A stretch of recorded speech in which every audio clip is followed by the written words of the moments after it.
Hello there, it is I, Pastor Schmidt. Great to see you. Thanks for clicking on the link to watch this. Uh, I read an article this morning. I couldn't help it. I saw the title, I had to read it, and it's about how the United States Conference of Catholic Bishops has declared that alligator meat is okay to eat on Fridays during Lent.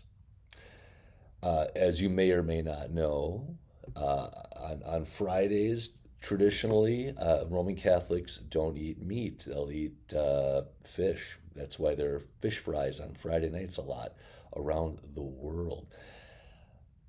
During Lent, however, it is obligatory. It's not optional during the rest of the year like they have it, but during Lent, it's obligatory. You can't eat meat on Fridays. Otherwise, you're breaking the rules, making God unhappy.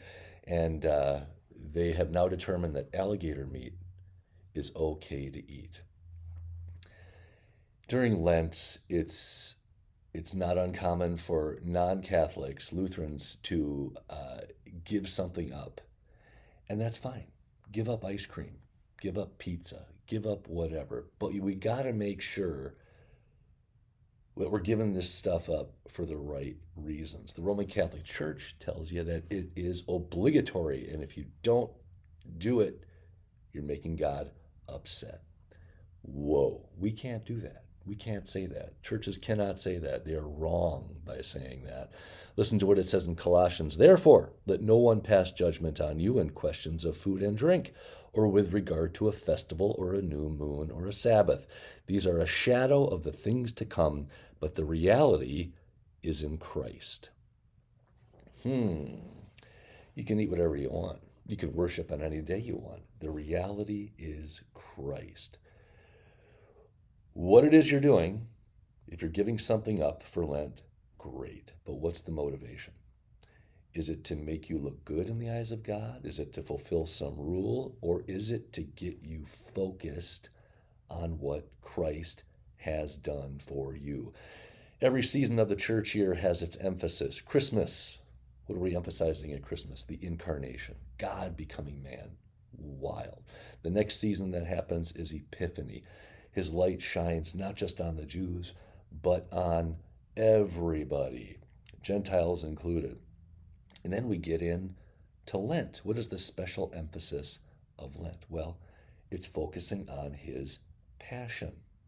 Passion meaning his suffering, his mental, physical, emotional, spiritual suffering that he endured for you and me, so that we don't have to suffer anymore. We have a clean slate in God's eyes. We are forgiven. Heaven is our home.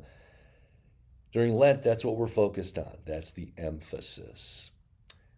And if you're giving something up, great. But if the emphasis in your giving something up for Lent isn't to get you focused on what Jesus gave up, then watch out. Be careful what you're doing. Great reminder of what Jesus did for us during Lent is found in Isaiah chapter 53.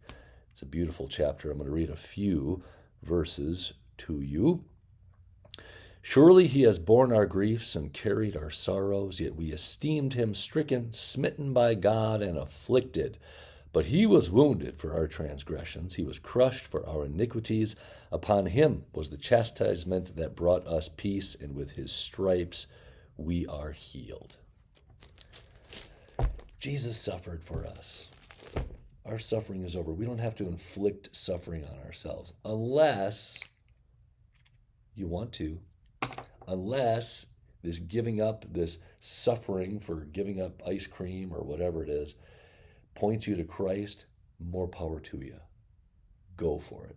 But you don't have to, because Christ has already suffered.